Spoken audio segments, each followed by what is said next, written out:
achieved.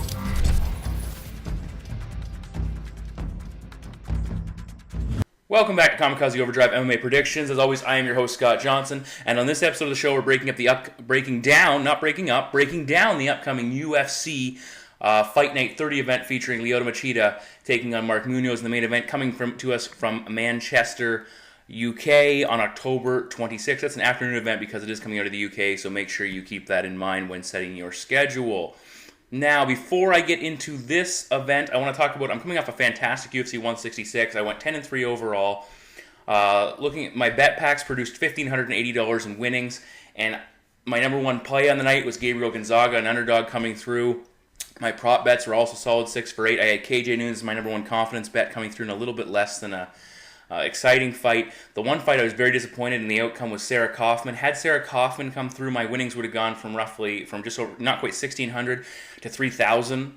And I felt Sarah, in that fight, I thought Jessica Ai won the opening round, but I thought Kaufman started turning the fight in her favor late in the round. I thought she landed the better shots in round 2, and Kaufman clearly won round 3, taking it 29-28. The thing that pisses me off as far as the judging is concerned, one judge gave rounds 1 and 2 to Ai and 3 to Kaufman, which I can understand. Another judge gave round 1 to Ai and 2 and 3, as I saw it, to Kaufman. A third judge who must be stopped from... I have to contain myself because I'm so angry because this cost me a ton of money. Gave round 1 to Ai, that's fine. Round 2 to Kaufman, great. Gave round 3 to Ai. I got rocked several times in round 3, and Sarah Kaufman was landing the better shots, had her hurt, had her in trouble, and somehow this idiot of a judge elected to see the fight at that round in favor of Jessica Ai and gave her the fight as a result of it. I thought that was absolute bullshit, and that cost me and a lot of you money, and that's ridiculous. That individual should have their judging license stripped from them going forth. But I digress. Let's move on to this event. We get a quick turnaround, which is kind of nice because we haven't had a lot of back-to-back events. We have 6 main card fights, as well as 6 preliminary matchups that we will be breaking down. All of my preliminary picks at kamikazeoverdrive.net. This will be the third of 4 events for the Kamikaze Overdrive prediction tournament, so please check out the pickers, the predictions for those 2 individuals. They're doing very well. And also shout out to Josh Harper, who went 12-1 at UFC 166, is doing a fantastic job predicting fights on my card as well. So please check out him. And I've said a lot. I've got 6 predictions, so let's get to them. We kick things off in the UFC's flyweight division as 22-10-0 Phil Harris takes on the number 5 ranked flyweight in the division, John Lineker, 22-6-0. Now, this is the second time this bout's been set up. Harris pulled out of the last one roughly 9 months ago. They've probably had a little bit of extended period of preparing for each other, so that could play a factor here. Lineker is on the cusp of a potential title shot, but he did fail to make weight in his last appearance, which could be an issue here, and he needs to show the company that he can consistently make weight before he gets a shot at that gold. Harris, on the other hand, is coming off an upset victory over Ulysses Gomez, which kept him in the company. He's a grappler with a judo background, 13 wins by submission, but his durability is a big question mark. He has been knocked out on 4 occasions and submitted 5 times as well. In his last 2 fights, he's 3 for 4 in takedown attempts, but he could be in tough versus Lineker's a very stout takedown defense, which ranks in at 73%. His last 3 opponents have gone 1 for 9 overall, but he did get submitted in his debut, which is a major issue if he does get put on the ground, and Harris can get it into a dominant position. Now, he's a high-volume striker, 6.23 strikes landed per minute, and he has big power, 10 wins by knockout. But he's also 8-3 in decisions because opponents find it very hard to keep up with his high output. Now, he's fighting a little bit more measured in more recent fights to limit openings and conserve his cardio, but he did get rocked by Jose Maria in his last fight, which is something to take in consideration as well. Now, Harris' striking is serviceable, but not great, and shouldn't be good enough to keep up with Lineker on the feet. Again, those 4 knockouts bring his chin into question in this fight. He needs to get overwhelmed he needs to avoid getting overwhelmed in the striking exchanges, but at the same time, he needs to be close enough to set up the clinch and takedowns, and that's going to put him right in the line of fire. Lineker will be simply too much on the feet and too strong defensively, so my prediction is John Lineker to defeat Phil Harris by TKO. Moving now to the UFC's middleweight division, veteran Alessio Legionaria Sakara 19-10-0 with 1 no contest, battles UFC debutant Nicholas Masok 10-2-0 with 1 no contest. I don't know if I'm pronouncing his name right, and that's because he's making his UFC debut. He's an injury replacement, taking this fight on roughly 3 weeks' notice. For Sakara, this is his 3rd opponent, which is an interesting and sometimes difficult scenario. Masok, he's moving up a weight class, traditionally fighting at 170, which, fighting at 185 will help him with the short notice. And additionally, this is a big step up in competition. He's never faced anybody on Sakara's level or the UFC's level for that matter, so we'll see how he fares there. Now, for Alessio, he's coming off an 11-month layoff, and he did pick up, quote-unquote, a victory in his last fight becoming the first man unofficially KO Patrick Cote, but due to the shots to the back of the head, it was turned into disqualification. Nonetheless, the feat was impressive, stopping Cote inside the first round. Now, Masok, he comes from a grappling background. He's a BJJ purple belt with 4 wins by submission, but he also has 4 wins by TKO, and for relatively speaking, he's well-rounded. He does own 2 fast knockouts, winning 2 fights inside the first minute, 12 and 49 seconds, respectively. Decent takedown defense, serviceable hands with some good power. He throws some hard leg kicks. But in his last fight, he was wearing... his second last fight, actually, was a no contest. And he seemed to be wearing down in that bout a little bit, which was a little bit concerning. Sakara, he's a BJJ black belt with pro boxing experience, and he has 9 wins by knockout. So he, too, is a fairly well-rounded fighter, despite the fact we don't see a lot of grappling from Legionarius. He has good hands and combinations. He'll work the leg kicks, good counters. It has good strikes landed per minute, 3.85 compared to only 7.76 strikes absorbed per minute. And takedowns, surprisingly enough, he averages 2.07 at 77%, but that's from earlier in his career. He hasn't done that recently. Takedown defense, 65% takedown defense, which is pretty solid. He's not known for his wrestling. That's not what comes to mind when you think of a Sakara. But his chin is what comes to mind. He's got a major chin problem. 4 losses by knockout. He was rocked by Patrick Cote prior to getting the stoppage. But he did go the distance with Chris Weidman in his debut, which was quite impressive as far as I'm concerned. For me, Alessio Sakara, his back is against the wall. He needs this win to maintain himself in the position. And for me, if he doesn't win this fight, he's probably done in the UFC. Masok, he's taking a big step up in competition, taking it on short notice. I've only seen a minimal amount of footage on this young Swedish fighter. But for me, I'm going to go with the veteran here. So I'm going to take Alessio Sakara to defeat Nicholas Masok by TKO. Now we're in the 155-pound division as Norman Parke, 19-2-0, battles John Tuck, undefeated with 7 victories. This is basically, you've got Norman Parke, an Ultimate Fighter winner, taking on John Tuck, who didn't even qualify for the Ultimate Fighter, losing a very entertaining bout, and that was the one where he dislocated his toe in the qualifier match against Iaquinta. Tuck coming into this fight on an 11-month layoff, so quite a long time since he last saw in-cage action. And this bout was originally set for April, and Tuck had an injury, had to pull out, so again, these guys have probably a little more extensive knowledge about each other than the average 2 fighters do. Home field advantage for Parke in this fight, and he also has an experience advantage, 20 pro fights to just 7 for Tuck. Tuck's going to have a 3-inch reach advantage, which should favor him a little bit, and he's also a very big 155er. He's an excellent grappler, probably the best grappler Parke has faced overall, a BJJ brown belt, and very capable on the mat. Both guys are very aggressive, and they can fight at a high pace, and they always are known for bringing... I expect this to be a very entertaining matchup. Parke, for me, he's an improving striker, looking very good with his hands in his last fight. Decent wrestling overall, and good takedowns. He's landed 8 takedowns in his first 2 UFC fights against 2 guys who are pretty decent grapplers in Colin Fletcher and Kazuki Tsukudomi. Now, if Parke wants to go for the takedown, he's going to need to be very careful against Tuck off his back. But, at the same time, Tuck did struggle with Tien Zhang in his last fight, struggle on the mat. I thought he had some issues there. He did reverse some of the positions, but nonetheless, he was getting taken down. Now, Parke should have the advantage on the feet. He landed some big shots versus Tokudomi. I was very impressed with that. But again, Tuck is scrappy. He's not going to, it's not going to be an easy one-sided contest by any stretch of the imagination. Parke then, he shut down 4 or 5 takedown attempts by Tsukudomi, and that's something that he needs to focus on here if Tuck does look to take this fight to the mat. Parke should be able to land the better shots as far as I'm concerned against a slightly less refined Tuck. Parke's takedowns will also score as well. He needs to avoid getting swept or reversed off his back, and that's something that's very important. The long layoff for Tuck could produce some ring rust, but it also could produce an improved fighter. I've talked about this in the past. Nonetheless, I like Parke in this situation, so my prediction is Norman Parke to defeat John Tuck by a very close, possibly split, but I'll take him by decision. Now we move to light heavyweights as Canadian 18-2-0 Ryan Jimmo battles 13-0 Jimy, the poster boy Manuwa. These 2 fighters have combined for 20 knockouts, 13 for Manuwa, 7 for Jimmo, so certainly both guys have lightning in their hands. 8-month layoff for Manuwa, which is something to take into consideration here.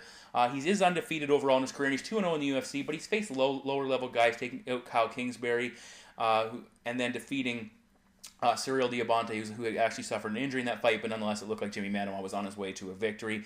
For Jimmo, he's 2-1 in his career. He did KO Anthony Proch, who's no slouch, but nonetheless he got one to put on the chin. He almost KO'd James Tahun, who's a very tough individual, and then lost that fight. And then he went back to that grinding style he's known for, picking up a decision win over Igor Pokrayets.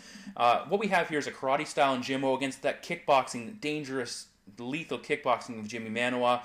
As I said, Jimmo's karate-based, lots of front leg kicks. He has that sideways stance, which is a very, very abnormal front for a lot of guys to attack. And what ends up happening is these guys that are trying to box with him or get in, they eat a lot of kicks trying to cover that distance and get in towards the chin. He has good movement on his feet. He really forces his opponent to pursue. And while he doesn't put up a lot of damage while he's moving backwards, still forcing his opponents to pursue and come forward can wear them down a little bit.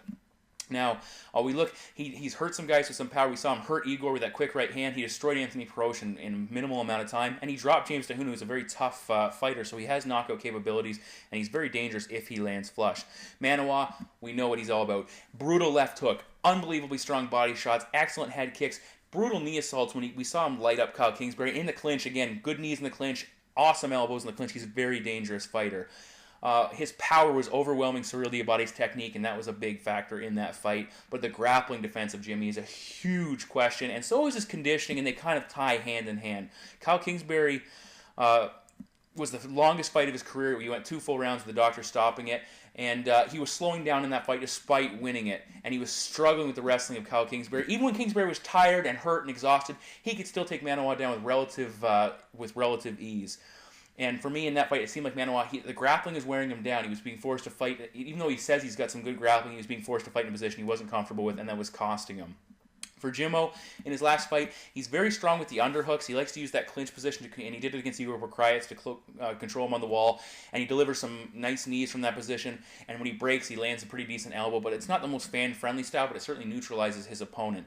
And as I said, he's known for that grinding style. Only 2 wins by submission overall, but he took Igor down, and he controlled him for the most part on the mat and held top position, and that scored him some big points. And I expect if he can take Igor Prokhrayets down, he can do the same thing to Jimy Manuwa. I expect he should be able to hold his own on the feet with Manuwa until closing the distance in the clinch. But he needs to be very careful when he gets in that position, because that's where Manuwa does some of his best work. But at the same time, Jimmo is such a strong fighter. He's good in that position. He's a difficult guy to deal with. And I think he should be able to gain the advantages and get that fight where he wants it to. Jimmo might not be that exciting, but he's very effective with what he does. I expect him to grind early with Manuwa until he gasses him out. And my prediction is Ryan Jimmo to defeat Jimy Manuwa. I'll take it by decision.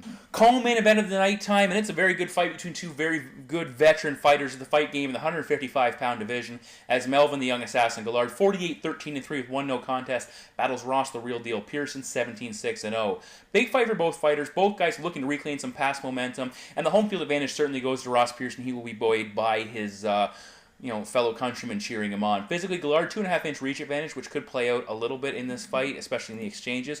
Neither guy known for dominating fights with their wrestling. Both guys have decent takedown defense. So for the most part, I expect this fight to remain vertical because I think they're going to look to work their hands. Now we have Guillard, who's a kickboxer, against Pearson, who's a technical brawler boxer-style fighter. He can be very technical, but he also likes to get in there and mix it up. Pearson overall edge in strikes landed per minute, 4.16 versus 3.22. So both guys can put a lot of shots on their opponent, but at the same time, Guillard, defensively, he is stronger. He limits his opponents to 1.67 strikes per minute, while Pearson gets tagged at a rate of 3.06. That's a big disparity there between their 2 numbers. Now, Pearson, for me, the reason these numbers are, he's willing to take a shot to give one. He'll stand in there and hit a guy and take a shot as well to absorb their best, and hopefully he does more damage with his shot. Where for Guillard, he works more angles, distances he likes to avoid, and stay on the outside, and then leap in, attack, and get out of there. Now, Guillard, he has huge power, some of the best in the lightweight division, 20 wins by knockout.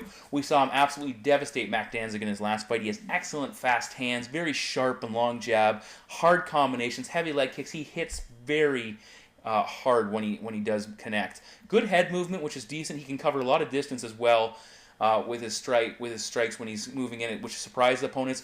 But he needs to avoid winding up too much and throwing those big bombs and allowing his opponents to counter strike. Now, Pearson, only 5 wins by knockout in his career, but he's picked up 2 in a row in his last 2 fights, and he's 3 in the UFC, so he has respectable power, and that's something to keep in mind too, because we know Guillard's chin's a bit of an issue. For Pearson, he likes to try and pressure his opponents and catch them with a barrage along the cage, but he can also fight a little bit more technical until he sees that opening. He had a lot of success pressuring Edson Barboza in that fight. A lot of people thought he won. He lost a split decision. He was backing him up, and that really takes a fighter's kicking game out of the equation, because it's hard to kick and put a lot of shots in your kicks, a lot of power in your kicks when you're moving backwards. Now, both guys have been KO'd in their careers. Pearson twice, including one by Cub Swanson at featherweight. And he was rocked by Cole Miller earlier in his UFC career before getting submitted. For Melvin Guillard, he's only been knocked out once, but his chin certainly is a bit of an issue. We saw Donald Cerrone KO him, and we also saw Joe Lozon hurt him before submitting him as well. So similar chin issues for both guys. Along with the chin for Guillard, his mental game is a major issue. Where is he at? Additionally, his submission defense is a major question as well. As I said, I don't think that's going to play a major role here. Now, Guillard, he's been changing camps a lot of late, and his stability isn't great as far as I'm concerned, when you're changing camps so much, but he did look good in his last fight, so maybe he's found a home that he's a little more comfortable with. Pearson looked decent as well, but it was against lower level competition. George Soteropoulos and Ryan Couture. I don't put them on the same level as Mac Danzig, the guy Melvin Guillard took out, or the guy Melvin Guillard has been losing to either. Now, Pearson struggled with the speed of Cub Swanson, was something to take into consideration. Swanson was able to cover a lot of distance and strike, and Pearson wasn't able to defend those because he couldn't get his defenses up quick enough. Pearson likes to sit down those punches, and that's going to be harder for him to land against a guy like Melvin Guillard who tries to move around a lot. If you can time Guillard, that's to your benefit, but the way Pearson likes to attack, it's going to be more difficult to do that. Additionally, he was throwing a lot of single strikes against Couture, and if against Guillard, unless you can land one flush shot, single strikes are not going to get the job done. This is a stat here I want you to take into consideration with this pick. Each of Melvin Guillard's 8 UFC losses have come against double-digit submission fighters. On average, these 8 fighters average 15 submissions in their career at this point in time. And to me, that serves as a distraction for Melvin. He knows that if these guys get me to the ground, I could be in trouble. And that's not Pearson's style. He doesn't have a submission game. I expect Melvin to come out more focused and knowing this is going to be predominantly a striking battle. I think he'll be ready for that. And my prediction is Melvin Guillard to defeat Ross Pearson. I'll take Melvin by TKO. In our main event of the evening, we head to the UFC's middleweight divisions. The number 5 ranked Mark Munoz, 13-3-0, battles the former UFC light heavyweight champion Lyoto the Dragon Machida, 19-4-0. Machida filling in for Michael Bisping. He was originally set to fight not too far down the road against Tim Kennedy. Opportunity to take on Mark Munoz, a top-ranked fighter, and he jumped on it. And for Machida, this is his first cut to 185 pounds. We'll see how that impacts him. And at light heavyweight, he really relied on his speed because he was weighing in a lot, 202, 203, and that had a lot to do with his ability to be faster than fighters there. He still should be quite fast. He should have a speed advantage here, but I don't think it would be quite as significant as he had over guys like Ryan Bader and other fighters at 205. But in the same wavelength, his size and strength should play a bigger factor, and his power, I would expect, should translate better against smaller opponents, and his power, it was still very good at 205. I think it'll be that much better at 185. Now, Munoz, he's coming off a dominant win in his first fight back from a year layoff. We'll see how he continues that momentum. He looked very good in his last fight. What we have here, though, for the most part, is a wrestler in Munoz taking on a striker in Lyoto Machida, and that's one of those classic matchups. But Munoz is improving his striking, but he's not anywhere near Machida's level, and that's something to take into consideration. Machida, on the other hand, he has excellent distance management, and what that translates to is excellent defensive grappling. Because opponents have trouble covering that distance, their takedown attempts are less effective, and therefore Machida is able to defend them much more easier.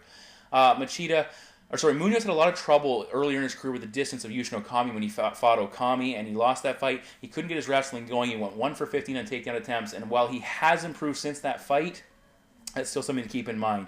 He's a lot faster, but you look at his numbers for takedowns, 2.65, which is good, but only 27%, meaning he has to throw a lot of attempts at an opponent before he can get him on the mat. He has scored 13 takedowns in his last 3 fights, and for me, Munoz needs to have takedowns to be effective. But, not always, but still, it's very important to his game if he's going to be the best Mark Munoz he can be. Big ground and pound, we know what he's all about. And he's excellent sub-defense on the ground as well. If he can get a guy down like we saw against Tim Boach, he can really bust him up with those big Donkey Kong hammer fists. Now, Machida, 79% takedown defense. He's never been taken down more than twice in a fight. We saw Phil Davis in his last bout, which Machida lost. Davis did land up taking him down twice. It took 10 attempts, and Machida had a lot of success shrugging him off. And Phil Davis is a top-level wrestler whose wrestling is translated much better to MMA than Mark Munoz's has. Now, Munoz on the feet, 3.44 strikes landed per minute versus Machida, who only ranks in at 2.8. But a lot of Munoz's strikes landed per minute stats are padded by his ground and pound stats, and that accounts for a lot. And again, Machida is not known for his high volume; he's known for his precision striking. On the other side of things, Machida, 1.4 strikes absorbed per minute. He's very hard to hit and limits his opponents. He's going to have a 3-inch reach advantage here. We saw in that Ryan Bader fight, he waited for Bader to close the distance and countered, and I expect him to do something similar here. Munoz on the feet, he swings wide, wild hooks when he attacks. Very counterable for a guy like Machida who likes to chamber his shots and come right down the middle and makes it very accurate shots and makes the most of them. And I think there's going to be some openings for Munoz to attack there. Machida likes to force opponents to back up with quick bursts as well, and that's something Munoz will have to be very careful of. For Lyoto, he needs to be much more aggressive than we've seen in the past. He needs to avoid getting outworked. He may not be getting hit more, but he's getting outworked by guys like Phil Davis, and that's what's costing him in the judges' eyes, whether he wins the fight or not. In the cage, judges are seeing that he's not doing enough. Machida has knockout power, and it was very good at 205, and as I said, I expect it to translate very well at 185. This is a 5-round fight, so he's going to have ample opportunities to put some big shots on the chin of Mark Munoz. Again, Munoz looked very good against Tim Boetsch on the ground, but Lyoto Machida is a different animal. We've been waiting him to go to 185. We'll see if, sometimes guys cutting down in weight classes, it can cost them a little bit of some of what made them effective at the higher weight class. I don't think that's the case with Lyoto Machida, so my prediction is Lyoto Machida to defeat Mark Munoz by knockout. So those are my 6 main card predictions for UFC's Fight Night 30, Munoz versus Machida.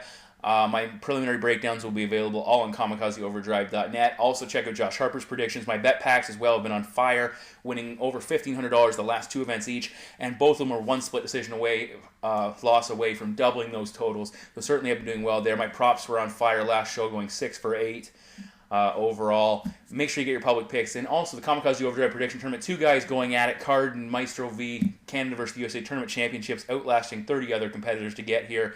Currently, through the first 2 events, they are tied at 35 points apiece with 2 events to go. So these guys know their stuff. Their predictions are usually posted right before the events start. So make sure you check that out. Thank you, as always, for tuning in. We've got lots of fights coming up. One actually a couple days from now. So we got lots of work ahead of us.